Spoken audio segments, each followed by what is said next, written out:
जो मंदिर अयोध्या जी की जो मंदिर है, जिस समय जो उस समय प्रमुख सचिव थे, आज वो कहाँ है? मैं पूछना चाहता हूँ।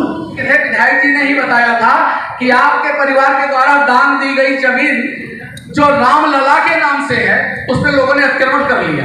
साहब, जो एक रामलला के मंदिर के लिए इतना बड़ा आंदोलन और एक रामलला ऐसे ही चले जा रहे हैं, ये दोहरा चरित्र भारतीय जनता पार्टी का। साहब, अगर ये है तो कहा जाएगा।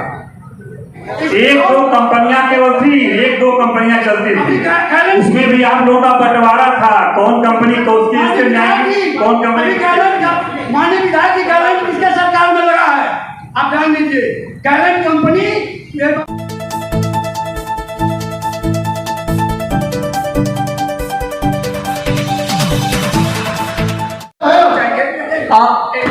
एक समय लेना चाहिए। अरे रुकिए, इनवाइट कर रहे हैं, किसी को इनवाइट कर रहे हैं मंच पे, रुक जाइए।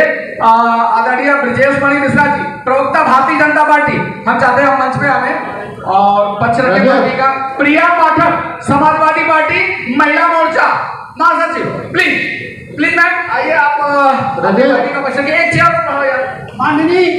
माननीय विधायक जी, मैं बड़े अदब से आपसे सवाल पूछना चाहता हूँ कि जो मंदिर अयोध्या जी की जो मंदिर है, जिस समय जो उस समय प्रमुख सचिव थे, आज वो कहाँ है? मैं पूछना चाहता हूँ, उनको आपने कहाँ बैठाया है? गोली तो उन्होंने चलवाया था, आप कुछ बता दीजिए। प्रमुख सचिव कहीं बैठा हो उसका अलग विषय है, लेकिन आज मंदिर बन के तैयार है, पूरा देश पूरा विश्व वहां जा रहा है।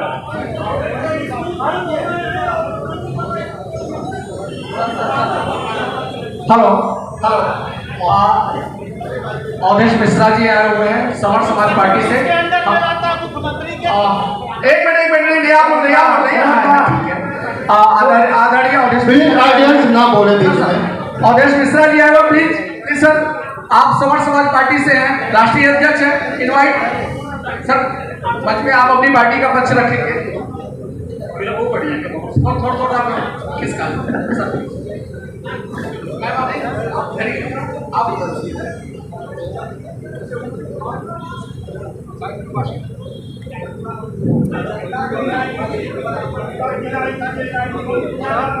तो लोकल मुद्दे पर आए ना, लोकल मुद्दे में बात किया जाए कि यहाँ पे जब से भारतीय जनता पार्टी की सरकार है, हमारे अपने विधानसभा या हमारे प्रदेश में क्या क्या ऐसा काम हुआ है, उस पर बात किया जाए, वो ज्यादा सार्थक है।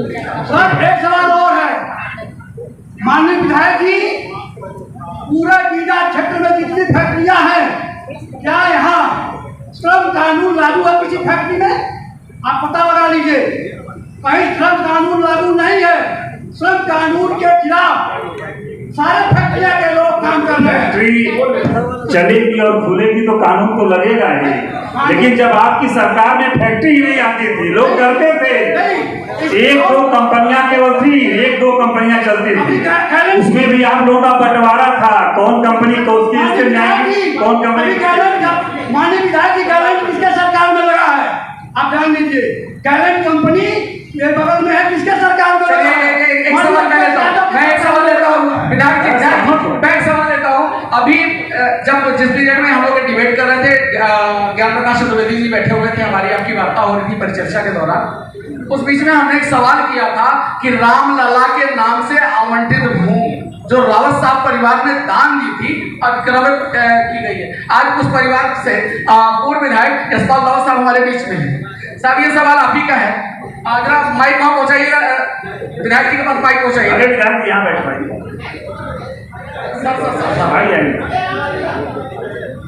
कुछ रखा। अरे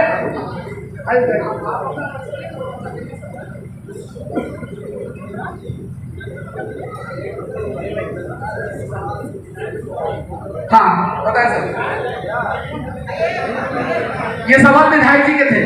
विधायक जी, ये सवाल विधायक जी के थे। विधायक जी ने ही बताया था कि आपके परिवार के द्वारा दान दी गई जमीन जो रामलला के नाम से है, उस पर लोगों ने अतिक्रमण कर लिया। साहब, जो एक रामलला के मंदिर के लिए इतना बड़ा आंदोलन और एक रामलला ऐसे ही चले जा रहे हैं, ये दोहरा चरित्र भारतीय जनता पार्टी का। साहब, अगर ये है तो कहा जाएगा।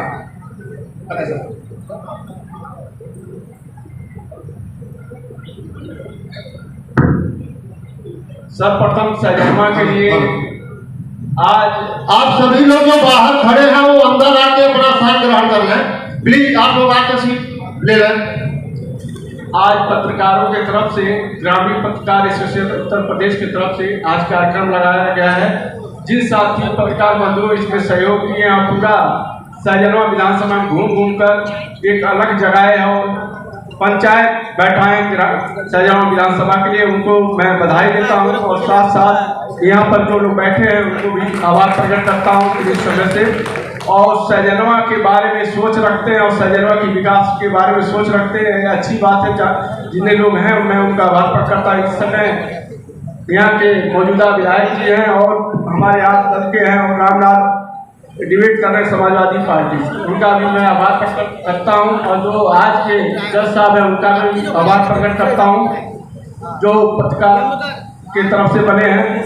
मैं माननीय विधायक से जमीन की समस्या से लेके और समस्या मैं रखना चाहता हूँ। मैं भी जनता के बीच में रहता हूँ और जनता की समस्या रहती है हमारे। ये क्षेत्र किसान का था और किसान था एक जमाने में चौधरी चरण सिंह, राम नरेश यादव, मुलायम सिंह यादव जैसे शख्सियत सजनवा को पहचानते थे। आज ये क्षेत्र ये गीडा जो क्षेत्र था, पिताजी 1991 के पहले जब सर्वे हुआ था तो उन्होंने एक जो हमारा रेहार क्षेत्र पड़ता था, आमी के बगल से जो रेहार पड़ता था, रेवड़ा बैजरपुर की तरफ से और कुछ खजलीलाबाद का क्षेत्र लिए, ये सर्वे करवाया गया था। उसके बाद भारतीय जनता पार्टी की जब सरकार बनी तो उस समय ये यहाँ पर उद्घाटन करवा दिया गया गोगटा के पास। और जो उपजाऊ जमीन थी, दोनों फसल, चाहे धान हो, चाहे गेहूं हो, चाहे जो बाजरा हो, चाहे जो भी फसल लेना चाहे किसानों को ले लिया मिलता था। लेकिन आप लोगों ने यहाँ फैक्ट्री, और सारे लोग जानते हैं कि भारतीय जनता पार्टी उद्योगपतियों की सरकार है। आपने उद्योगपति ला रहे हैं, समाजवादी पार्टी भी जो चाहे गैलेंट हो चाहे अंकुर भी हो, उसका भी जमीन अधिग्रहण करा के उनको जमीन मुहैया कराई, तो उसके बाद धीरे धीरे वो फैक्ट्री बन गई। आपने कहा कि क्या फैक्ट्री है। माननीय विधायक जी से आपसे मैं पूछना चाहता हूँ कि योगी जी आपको आपके साथ जब आप चुनाव लड़ रहे थे उस मंच पर पहली बार जब आए थे, उन्होंने भाषण दिया कि बीटी रावत में लोग यहाँ बनवाना चाहते हैं पशु बलि वाला फैक्ट्री स्लागर हाउस 26 नंबर सेक्टर में, 26 नंबर सेक्टर 26 नंबर सेक्टर में सलागर हाउस बनवाना चाहते हैं समाजवादी पार्टी और रावत परिवार। उन्होंने पहला मुद्दा उठाया था समाजवादी पार्टी की बात, समाजवादी पार्टी के तरफ से बनवाया जा रहा था। थोड़ा देर में हम 26 नंबर सेक्टर उन्हीं के नहीं समय मिला है, माननीय विधायक जी हैं तो हम उनके सामने चुनाव लड़े तो हमारा भी मुद्दा तो होगा, नहीं हमारा भी तो मुद्दा होगा। डिबेट बटन समाजवादी पार्टी में बता देता हूँ, सलागर हाउस का नाम लिया था। क्या माननीय योगी जी ने उस जगह पर क्या दारू की फैक्ट्री नहीं बनवा दी जहाँ समाजवादी पार्टी, आपने कभी प्रस्ताव नहीं आया समाजवादी पार्टी की तरफ सलागर हाउस बना के, लेकिन उस जगह पर आपने दारू की फैक्ट्री और भुट्टी कई ऐसे मंदिरें हो, कभी इधर पछुआ हवा चलता है, दूध की फैक्ट्री बनी है, कई फैक्ट्रियां बनी है, सैकड़ों फैक्ट्रियां फैक्ट्री बनी है, खाना बन रहा है। ये माननीय योगी जी की तरफ से बीटी या अगल बगल क्षेत्र को ये उम्मीद नहीं थी कि यहाँ पर दारू की फैक्ट्री लगवा देंगे। और बीटी जो ग्रामीण क्षेत्र है, कभी पछुआ क्षेत्र की फैक्ट्री की बात करें, वहाँ सैकड़ों फैक्ट्रियां खुली क्षेत्रों में, जिसमें 20-25 तो चल रहे हैं। नहीं, महक तो दारू फैक्ट्री की आती है। और अगल बगल ये चाहे धुआं से प्रकोप से और उसके धूप से सजनवा विधानसभा में जो आपका नगर पंचायत में कितने लोग कपड़े अपने ऊपर छत के ऊपर कपड़ा नहीं फैलाते हैं, ये समस्या है। और पहली बात, उसके बाद आप किसानों की बात ले लें आप कभी किसानों की समय सूखा का प्रकोप चल रहा है, कभी आप कुआनो नदी से जो सजवा विधानसभा को पानी आता नहरों में, कभी आपने देखा? आप किसानों के हित में जो सरकार कार्य कर रही है, किसानों के हित में नहीं, ये किसानों का क्षेत्र रहा है और किसान नेता यहाँ पैदा हुए हैं। कभी आपने देखा जो नहरों में पानी आता है, किसान इस समय अब जो नहरों में पानी आ रहा है? नहीं, आप चल के देख लीजिए, अभी चलिए, अभी सूरज जब जानकारी मिली हम लोग नहरों में पानी आ रहा है। अभी आप किसान के लिए सरकार जितना काम कर रही है, उत्तर प्रदेश की सरकार उतना कभी किसानों के लिए काम नहीं कर रही। आप आज किसान आत्महत्या नहीं कर रहे, आपके सरकार में किसान आत्महत्या करता था। आप और 2017 के बाद कोई पेपर की कटिंग नहीं मिलेगी जिसमें लिखा हो कि कोई भूख से मरा हो। 2017 के बाद एक पेपर की कटिंग इस उत्तर प्रदेश में नहीं मिल सकती है तो कहीं कि कोई भूख से मरा हो। नहीं, ये बताइए, माननीय विधायक भूख से तो नहीं मरा भैया, भूख से तो नहीं मरा, लेकिन मैं आपको बताना चाहता हूँ आज के डेट में अगर गर्भ में भी कोई बच्चा है ना हिंदुस्तान का, तो उसके ऊपर 2 लाख रुपए का कर्जा है, 2 लाख रुपए का। तो ऐसी राजनीति या ऐसे सिस्टम से क्या फायदा कि जो अभी धरती पे आए ही नहीं। आप जो बात कर रहे हो भ्रम फैलाने वाली बात, बिल्कुल भ्रम नहीं है, भ्रम वाली बात, बिल्कुल जानकारी आप तक ले लीजिएगा। आप देखिए माननीय विधायक जी, हमारे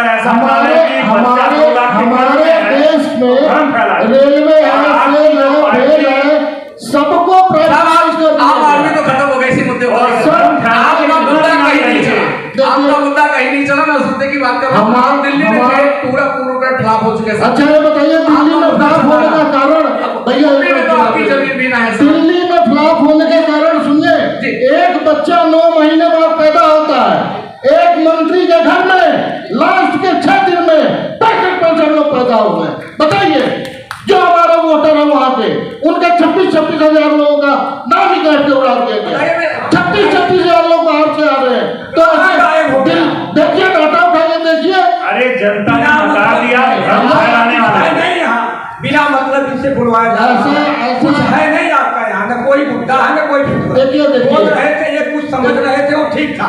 आप पता नहीं कहाँ से डेटा लेकर के आ नहीं, लोग समझिए अच्छी बात है, अरे भाई समझिए अच्छी बात है, लेकिन अभी एक थोड़ी देर पहले सर, थोड़ी देर पहले अभी माननीय जो खड़े में बैठे हैं, ऑडियंस थोड़ा सा सपा के नेता है, बोलेंगे सिर्फ सवालों का जवाब। एक एक लोग आपकी पार्टी के प्रवक्ता बैठे हैं सर। निश्चित है अगर पार्टी ने उन्हें भेजा है तो वो कहीं बहुत टैलेंटेड है। एक बात का मेरे को एक बात का ऑब्जेक्शन है, नेताजी ने बोला है, नेताजी ने बोला है कि सपा वाले झूठ बोल रहे हैं। कमेटी सारे झूठ बोलने की गारंटी क्या भाजपा के पास ही है? शांति व्यवस्था बनाए, कमेटी शांति व्यवस्था बनाए, कोई ऑडियंस उठ के नहीं बोलेगा जब सवाल ना पूछा जाए। आप लोग एक कोई भी ऑडियंस उठ के नहीं बोलेगा जब तक मुझे सवाल ना पूछा। सवाल पूछना हो माइक में सवाल पूछे, और कोई भी ऑडियंस ना हो, इसको डिबेट का रूप दीजिए, परिचर्चा नहीं है ये। चलिए ठीक है। एक सवाल आ रहा है साहब, एक मिनट भाई साहब एक सवाल सुनिए, थोड़ा सा चलने दीजिए। आपकी पार्टी के प्रवक्ता के रूप में रामनाथ जी आए हुए हैं, निश्चित है वो टैलेंटेड है साहब। आप लोग नहीं, वो टैलेंटेड है, आपकी बातें वो रखेंगे। नहीं ठीक है साहब, आप कोई किसी का आक्षेप नहीं, आप मुद्दे की बात करिए, हमारी केवल विचारधारा की लड़ाई है। भाई साहब ठीक है साहब। अगला सवाल, सरकार ने, विधायक जी आपसे, सरकार ने सहारा इंडिया में ग्राहकों का जमा धन का भुगतान करने का घोषणा किया था, लेकिन आज तक भुगतान नहीं हुआ। विधायक जी क्या कहेंगे? बात हमारी नहीं भारतीय जनता पार्टी ने घोषणा नहीं किया था, सरकार ने घोषणा नहीं किया था, उसको दिलाने का प्रयास तो उन पर जो भी विषय होगा उस पर बात करेंगे, और घोषणा नहीं हुआ था। आपने एक शब्द गलत बोला कि पार्टी ने घोषणा किया था सहारा से पैसा दिलाने का, उस पर प्रयास और कार्रवाई सरकार कर रही है। माननीय विधायक जी आज 5-7 साल हो गया जो कलेक्शन एजेंट से भूखमरी के कगार पर पहुंचे। अभी भाई सहारा से 1 रुपया पैसा जमा किया था उसका वो पड़ा हुआ है। तो मैं आपसे सहारा से जो व्यक्ति आंदोलन किया वो जेल भेजा गया था। देश में है और देश आंदोलनकारी जेल में थे। जो जमाकर्ताओं का पैसा है वो आपकी सरकार की दिलाने की जिम्मेदारी है, चूंकि आपके पास वो जमा है। सरकार उस पर प्रयास कर रही है, सरकार प्रयास करेगी, कार्रवाई करेगी और जनता का पैसा दिलाने का प्रयास करेगी। माननीय विधायक जी साहब, जो जमा किया हो जिंदा रह जाएगा पैसा लेकर के क्या रामना जी ये तो वही बात हो गई। सहारा का पैसा बीजेपी का विषय नहीं है ना। नहीं सर वो ठीक ही बात है, लेकिन वही है सरकार प्रयास तो करेगी। अभी आपने प्रयास करेगी, प्रयास कर रही है। मतलब दादाजी गाते गाते चले गए हम होंगे।